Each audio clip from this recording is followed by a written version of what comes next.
네, 증시에 대한 날카롭고 심도 있는 분석을 통해서 투자의 시선을 환기시켜 봅니다. 미국 증시의 처음부터 깊은 곳까지 들여다보는 시간, 장희성의 마켓 A to Z 시작합니다.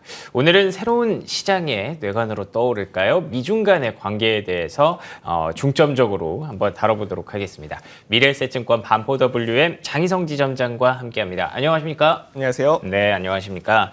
오늘은 또 특별히 또 미중 관계 얘기를 준비를 해주셨는데, 네. 아무래도 옐런 재무장관의 방중 이슈 이후에 이 진행되는 상황들을 좀 정리해 주실 것 같아요. 네네. 일단은 옐런 재무장관 방중, 뭐 특별한 건 없었던 것 같기는 한데, 네네. 지점장님은 어떤 포인트에 주목을 하셨을까요? 네, 이제 타이틀도 돌파구는 없었다라고 써주셨는데, 그렇군요. 저는 거기에 이제 물음표를 붙이고 싶어요. 돌파구는 오. 없었다. 물 밑에서는 상당히 많은 변화가 진행되고 있다고 보고 있고요. 그렇군요. 일단 최근에 중국에 대한 기조를 보면은 디커플링에서 디리스킹으로 바뀌고 있잖아요. 좀 어렵긴 해요. 정확하게 어떤 구분을 해야 되는지 잘 모르겠고. 그러니까 네. 완전하게 이제 쉽게 설명 딱 해드리면, 네네. 디커플링은 모든 공급망을 중국하고 분리하겠다는 거예요. 근데 디리스킹은 AI만 누르겠다라고 생각하시면 됩니다. 아, 리스크만 관리하겠다는 거죠. 딱 쉽게 표현하면. 예, 맞습니다. 예. 그러니까 이게 이제 AI를 누르면 네. 안보, 패권 쪽에서 위험이 제거되기 때문에 네네. 다른 쪽에서는 협력을 해도 된다. 다른 경제 분야에서는 커플링을 해도 된다라는 게 디리스킹이거든요. 그렇군요. 그쪽으로 기조가 변하고 있고 그게 옐런 장관의 방중이 헤드라인 뉴스에서 뭐 대단한 게 나오진 않았죠. 그렇죠. 근데 옐런 장관이 방중을 했다는 것 자체가 미국의 기조가 디리스킹이라는 거에 쐐기를 박았다고 볼 수 있어요. 왜냐하면 옐런 장관은 예전부터 디커플링은 재앙이다 그렇죠. 라고 네. 주장했던 디리스킹주의자였기 때문에 그가 방중을 했고 또 떠나기 전에 중국 땅에서 기자회견을 할 때도 디리스킹은 재앙이다, 예. 디커플링은 재앙이다 이런 예, 얘기를 그렇죠. 또 했기 때문에 지금 미국이 중국에 대한 기조가 상당히 변하고 있고요. 근데 그게 바로 우리가 피부로는 와닿지 않는 그런 이유, 그리고 왜 바꾸고 있는지 이런 얘기를 오늘 좀 해드리도록 하겠습니다. 좋습니다. 네. 사실 최근에 디커플링과 디리스킹이라는 이 단어를 굉장히 뉴스에서 많이 보실 겁니다. 그런데 이게 구분이 명확하게 좀 돼 있는 건 아니라서 좀 어려우셨을 것 같은데, 간단하게 또 정리를 해주셨네요. 디커플링은 완전히 떨어지는 거고요. 디리스킹은 딱 AI에 대해서만, 그러니까 관련해서 뭐 반도체라든지 이런 밸류체인에 대해서만 어느 정도 좀 누르고, 다른 것들은 계속 협력을 이어가겠다라는 쪽으로 여러분들이 이해를 하시면 될 것 같은데요. 뭐 이런 얘기는 계속 나오고 있었던 거라고 본다면, 네네. 사실 우리가 원했던 거는 좀 구체적인 그런 이벤트였을 수도 있을 것 같아요. 네. 그런 거는 명확하게 드러나지는 않았죠. 일단 옐런 장관이 방중하기 전에 네. 이제 각 미국과 중국이 서로 뭐 수출 제한을 건 이런 규제들이 그쵸. 많이 있었는데, 그러니까요. 그게 이번에 뭐 해결되지 않겠느냐라는 그런 시각도 있었지만 그거는 앞으로도 해결될 수 없는 이슈예요. 그렇군요. 아까 말씀드렸듯이 디리스킹은 AI만 누르는 건데 네네. 최근에 그런 뉴스들을 보면 다 AI 관련된 겁니다. 일단 당연히 미국이 AI 반도체를 수출 제한을 걸었고 네네. 저사양까지 이제 확대를 하려고 하죠. 네. 그러니까 이제 이게 우회할 수 있는 클라우드 이용도 막았고요. 그러니까 미국은 중국의 AI만 누르면 돼요. 이게 미국 블링컨 장관도 그 얘기 했던 게, 다른 쪽에서는 협력할 수 있지만 우리 핵심 이익을 건드리는 건 안 된다. 그거는 네. AI, 안보, 그게 안보로 이어지고 패권으로 이어지기 때문에 그럴 수 그쪽만 있죠. 누르면 되는데, 네. 그러면 이제 중국이 또 반발하면서 갈륨과 게르마늄 수출 제한을 걸긴 했는데, 그건 또 어떻게 해석해야 될까요? 사실 뭐 갈륨, 게르마늄이라는 것도 네. 광물이 굉장히 뭐 중요하다라고 얘기는 합니다만, 이게 어떤 시선에서 보면 꼭 중국만 갖고 있는 건 아니기 때문에 대체도 얼마든지 가능하다, 이런 분석도 있더라고요. 네, 완전 달라요. 네. 이게 AI 반도체는요, 대체가 될까요? 그거는 힘들죠. 대체 안 됩니다. 네. 미국에서 막아버리면 그렇죠. 불가능해요. 그래서 중국의 AI 발전의 각도를 낮추는 효과가 예. 있는데, 갈륨하고 게르마늄은 대체가 가능해요. 그러니까 물론 지금 중국이 90% 넘는 점유를 하고 있는 거는요. 높기는 하죠. 예, 이거는 이게 불편하고 비싸기 때문입니다. 우리가 하려면 이게 환경 문제가 걸리고요. 재련을 하면서, 그리고 중국만큼 싸게 생산할 수가 없죠. 예, 근데 예, 그렇죠. 만약에 중국이 완전 안 준다 그러면 불편하고 비싸지만 대체를 하면 되는 겁니다. 그리고 만약에 중국이 네. 정말 그런 목적이 있었으면 히토류로 가지 않았을까라는 생각도 들어요. 확대하려고도 하고 예. 있고요. 그러니까 이게 또 재밌는 게요. 앞으로 이런 미국과 중국이 서로 카드가 나올 때 네네. 중국이 쓸 카드가 있을 때 다행이다라고 생각하셔야 됩니다. 아, 남아있는 카드가 예, 있을 왜냐면 때. 카드가 없으면요. 예, 예. 이게 중국이 좌절하게 되는 거거든요. 그렇구나. 미국이 지금 중국을 디커플링해서 디리스킹으로 네. 약간의 지금 중국의 경제 너무너무 어렵잖아요. 그렇죠. 중국이 좌절하지 않게 지금 기조가 바뀌고 있다고 보셔도 되는 거예요. 이게 일부 전문가들이 되게 좀 흥미로운 얘기를 하고 있는데 예, 이게 중국이 만약에 패권국으로 갈 수 있는 거에 대해서 좌절하는 순간 네. 극단적인 선택을 할 수 있다. 아, 이게 전쟁이라는 얘기겠죠. 그럴 그래서 수 있죠. 이게 보면 최근에 이게 그 전쟁이 이제 근대사에서 났던 것들을 보면 예. 뭐 독일, 일본 이들은 다 패권국이 아니었습니다. 2등 국가가 1등으로 가지 못할 거라는 두려움에 희망이 없어질 때. 그럴 때 그 전쟁을 했기 때문에 오, 흥미롭네요. 네, 이거. 그래서 네. 지금 중국 경제가 너무너무 어렵고 네네. 약간 그들을 경제를 약간 부양할 수 있게 도와줄 수 있는 그런 뉘앙스로 바뀌고 있다고 보시면 되는 것 같아요. 미국은 그런 역사들을 실제로 겪어왔으니까 그렇죠. 예, 중국이 혹시라도 뭐 대만에 있는 해협 쪽에서 뭔가 좀 안 좋은 그런 선택을 할 수도 있기 때문에 네. 그런 것들을 방지하기 위해서 다리를 놔주고 있다. 굉장히 흥미로운 분석이었는데 그러면 앞서 말씀해 주신 것처럼 갈륨과 게르마늄은 조금은 다른 시선에서 봐야 될 필요가 있을 것 같기는 하네요. 그럼요. 지금 예. 뭐 벨기에 니어스타라고 하는 기업도 우리가 하겠다. 물론 이제 그들을 물먹이려면 이게 안 줄 것처럼 해서 그들이 막 생산 설비를 갖췄을 때 네. 아니야 우리가 싸게 줄게 이러면 물먹일 수 있지만 그렇죠. 예. 그렇지 않고서는 어쨌든 이게 서로 다르다. 이게 미국과 중국이 서로 지금 카드를 내는 걸 보면요. 예. 규모가 달라요. 미국이 압도적으로 우위에 있는 그런 싸움이라고 보시면 될 것 같습니다. 그래서 이번에 방중도요. 옐런 장관의 방중도 예. 알고 보면 실상을 들어가 보면 중국이 더 절실했고 중국이 요구사항이 더 많았고 이렇게 좀 해달라. 뭐 관세도 철폐해달라. 규제도 풀어달라. 이런 것들이 많았기 때문에 중국 경제가 너무 어렵잖아요. 지금 어제 나온 걸 보면 중국의 물가 상승률이 예. 제로. 중국은 그 생산자 물가는 마이너스 5%가 넘어섰죠. 디플레로 갖고 있어요. 그러니까 우리가 인플레가 무섭지만 디플레는 더 무서운 겁니다. 네네. 그건 완전 망조로 가는 거거든요. 인플레는 잡으면 돼요. 그렇군요. 디플레는 잡기 되게 어렵습니다. 그래서 예. 와 중국 경제가 저렇게 어렵다. 그러면은 이게 오히려 미국의 그런 약간 규제를 철폐하고 도와주는 게 되게 절실한 상황이다라고 보시면 될 것 같습니다. 알겠습니다.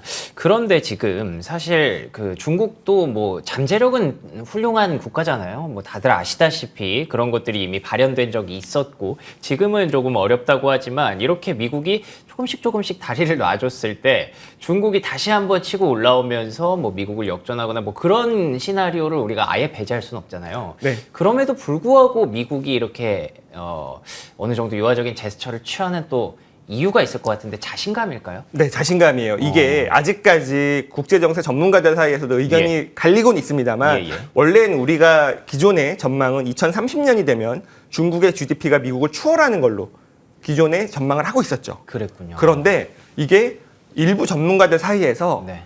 2030년이 아니라 2040년이 되더라도 네네. 결국에 중국은 미국의 GDP를 추월하지 못할 것이다.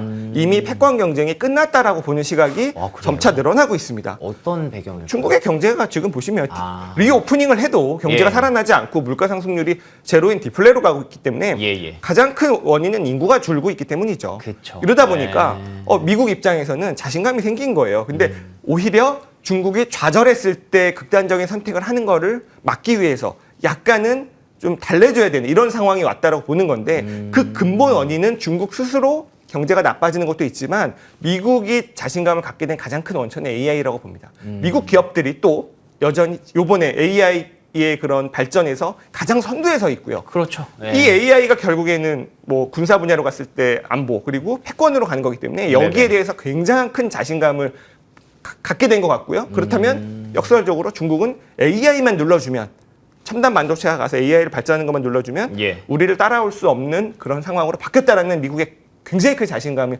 보였다고 보시면 될 것 같습니다. 알겠습니다. 그래서 지금 최근 들어서 미국의 장관이 2명이나 중국에 갔다 온 것 같고요. 그런 얘기들이 있더라고요. 앞으로 뭐 미중 간의 관계가 좋아지기는 좀 힘들겠지만 그래도 최소한의 넘어서는 안 되는 선은 좀 그어놓고 양국 간의 이런 합의안을 만들어 놓고 그 다른 것들에 대해서 경기에 대해서도 좀 고민이 많고 물가에 대해서도 양국이 다 고민이 많기 때문에 그런 제안들을 하기 위해서 아마 이렇게 물밑 작업들이 이루어지고 있다라고 보는 것 같은데 지점장님의 의견도 그쪽에 어느 정도 일치하는 부분이 있었던 것 같고요. 그런데 사실 미중 간의 관계에 대해서 좀 우리가 가시적인 효과나 이런 영향들을 좀 짚어가다 보면 네. 가장 단초가 됐다라고 생각할 수 있는 부분이 사실 무역 분쟁이었거든요. 네네. 그러면서 이제 서로 관세를 계속 주고받으면서 지금 한 3, 4년 정도 끌어왔다고 보여지는데 이에 대한 근본적인 해결은 아직까지 좀 어렵나요? 어떤가요?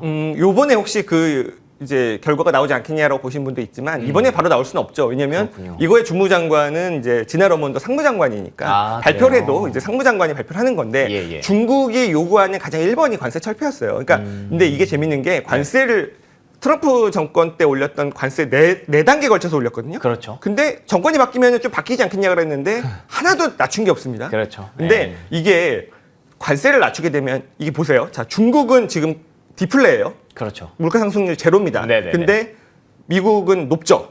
이게 중국에서 만든 물건이 미국으로 다 못 가고 물론 무역이 그래도 활발합니다만 예. 중국 땅에 적체돼 있기 때문에 이런 현상이 나타나 있다고 볼 수도 있는 겁니다. 그러네요. 물건이 너무 많아요. 네네네. 나가야 되는데 그럼 관세를 낮춰주면 이게 좀 해결이 되겠죠. 아. 그러면 중국은 경제가 부양이 좀 되는 효과가 있는데 예. 미국도 좋아요. 왜? 예. 물가가 지금 떨어지니까. 높잖아요. 예. 이게 물론 지금 인플레의 주범이 상품 물가는 아니지만 네네네. 상품 물가가 더 떨어지면 그건 확실하게 도움이 되는 거예요. 그렇죠. 물가에. 네. 그러면은 이게 지금 전문가들 분석은 관세를 올린 것만큼 물가가 올라갔었다. 관세를 낮추면 미국도 도움이 되는 겁니다. 그래서 옐런 장관의 주장이 또 관세를 낮춰야 된다. 이게 우리 경제 중국에서 물건을 싸게 들여오는 게 되게 중요하다라고 하는데 일리가 있네요. 네. 예. 그럼 만약에 이게 상품 물가를 더 떨어뜨려서 네네. 물가가 빨리 잡히면 네. 금리를 조금 더 빨리 낮출 수 있게 되는 거잖아요. 그렇죠. 그러면은 그게 결국에는 내년도 미국의 대선에서 지금 현 정권이 유리한 오, 그러네요. 빨리 금리를 낮춰줘서 이게 시장이 좀 살아나면. 그럼요. 예. 그러니까 또 이게 지금은 경기가 좋지만 높은 금리 하에서는 언제든지 또 무슨 제2의 SBB 사태가 나올 수 있는데 이걸 방지할 수 있는 거거든요. 그런데 이게 왜 급격하게 나오지 못하느냐를 보면 네. 이것도 역시 정치적인 이유입니다. 미국도 반중 정서가 굉장히 강하죠. 그렇군요. 그래서 당장 급진적으로 중국과 협력하는 모습을 보이는 거는 정치적으로 굉장히 손해입니다.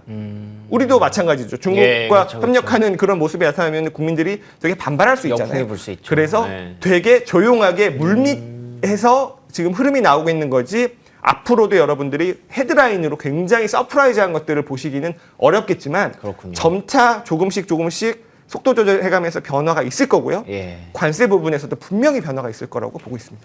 이게 뭔가 좀 풀리지 않았던 수수께끼들이 해결이 되는 그런 느낌이에요. 그러니까 도대체 이런 얘기를만 주고받을 거면 왜 갔을까? 네. 그것도 최근 사이에 한 달 사이에 2번이나 왜 갔을까에 대해서 뭔가 좀 해소되지 않는 그런 미스테리들이 있었는데 이게 단순히 경제적인 관점에서만 해석할 게 아니라 다 정치적인 그런 물밑 작업들이 다 들어가 있기 때문에 네.